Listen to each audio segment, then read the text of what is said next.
Pemerintah Kota Medan mengeluarkan surat edaran yang berisi penundaan kegiatan belajar mengajar secara tatap muka guna menghindari adanya klaster baru COVID-19 di lingkungan pendidikan. Surat edaran ditandatangani langsung oleh Gubernur Sumatera Utara Edi Rahmayadi dan disebarluaskan ke masyarakat pada Senin 4 Januari 2020. Menurut penuturan dari Indira, salah satu dosen ilmu komunikasi UIN Sumatera Utara, keputusan ini tentunya sudah dipertimbangkan dengan matang oleh Kemendikbud Indonesia.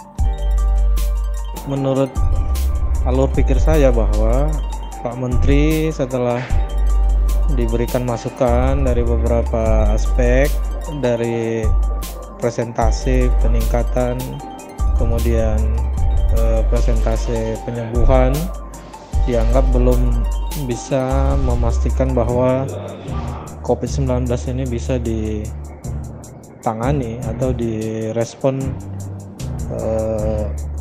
positif oleh penanganan yang telah dilakukan, karena ini akan berdampak kepada klaster baru, misalkan klaster anak SD muncul nanti, klaster anak SMP, klaster anak SMU, dan bahkan mahasiswa di perguruan tinggi. Dan memang sangat berisiko, apalagi vaksin yang akan diberikan pemerintah kepada masyarakat ini belum diterima. Itu pertimbangannya menurut saya, maka Menteri menganulir kegiatan belajar mengajar. Dan memang kemarin di awal itu Pak Menteri memberikan keputusannya kepada kepala daerah. Nah, kepala daerah harus merespon cepat, misalkan adakan riset penelitian tentang kalkulasi kenaikan, penurunan, penyembuhan, dan kasus-kasus baru mengenai COVID-19.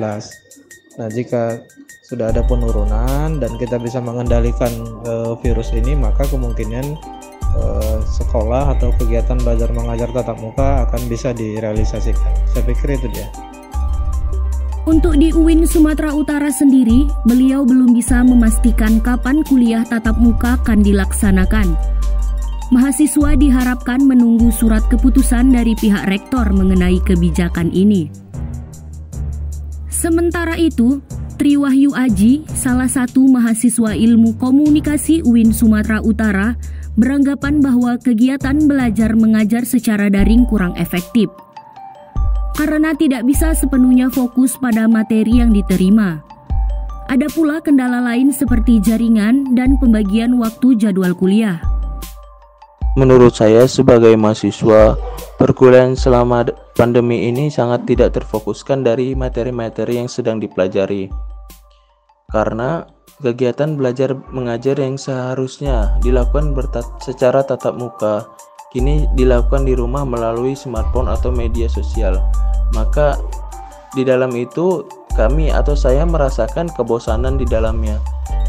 Pembelajaran semakin tidak efektif, materi-materi tidak sepenuhnya kita mengerti, dan ada pun kendala-kendala lainnya seperti paket data ataupun jaringan-jaringan yang tiba-tiba hilang atau koneksi buruk yang semakin membuat kami atau saya sendiri itu tidak bersemangat dalam untuk mengikuti perkuliahan selama pandemi ini.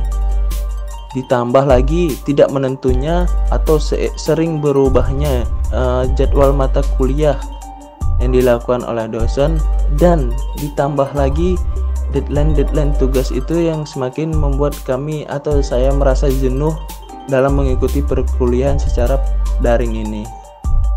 Ia juga berharap agar perkuliahan secara tatap muka segera terrealisasikan.